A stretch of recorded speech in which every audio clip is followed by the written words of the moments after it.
धर्मनगरनि मंगल खालिव बरक बोथारजाकमानि party मंग्रक सावै police नाइचिर मुंगो अंखरै रमैलाइखा जहरुद्दीन मुंगै बेसि नैचिचार उमरनि सिक्ला बन Sabuddin हनिबो सिनिजागु रागना आमचाय Zahiruddin रमैलाइखा Dharmanagar थानानि police हाइपानो ताबुकबो खारजाक खरक बोरै रगनबो नाइतगै कारिवै आलंग चपनानि ककसाका धर्मनगर थानानि पुलिस মঙ্গলখালীতে একটি নৃশংস হত্যাকাণ্ড হয়েছিল। সেখানে দেখেছিলাম আমরা খালেদ আহমেদের মৃত্যু হয়েছিল।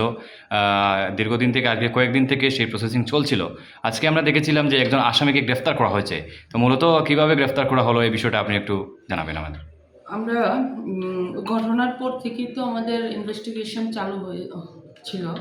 তার মধ্যে আমরা টেকনিক্যালের মাধ্যমে ওইটার ইনভেস্টিগেশনটা আমরা আগে যাইতেছিলাম।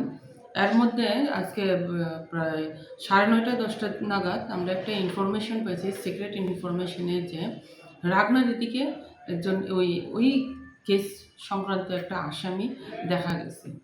তারপর ওই কেসের ইয়েতে এডিশনাল এসপি স্যার, আমি এসডিপিও স্যার, আমরা স্টাফ নিয়ে যখন ওই এরিয়াতে সার্চ করা হলো, তারপর একজন জহরুদ্দিন, যার ডাক নাম হচ্ছে সাবুদ্দিন, 42 ইয়ার্স, বাবার নাম হচ্ছে আপনার Jalal Uddin, Mangalkhali ward number 2, Dharmanagar PS, ওনাকে অ্যারেস্ট করা হলো।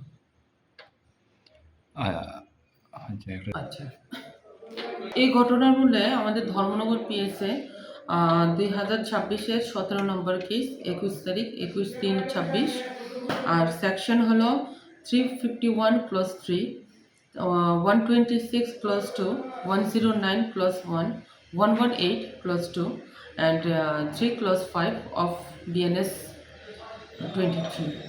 বাকিদের গ্রেফতার করার জন্য আপনাদের কিরকম পরিকল্পনা চলছে? আমাদের পরিকল্পনা চলছে যে বাকি 4জন যাতে আমরা অতি সত্বর অ্যারেস্ট করতে পারি।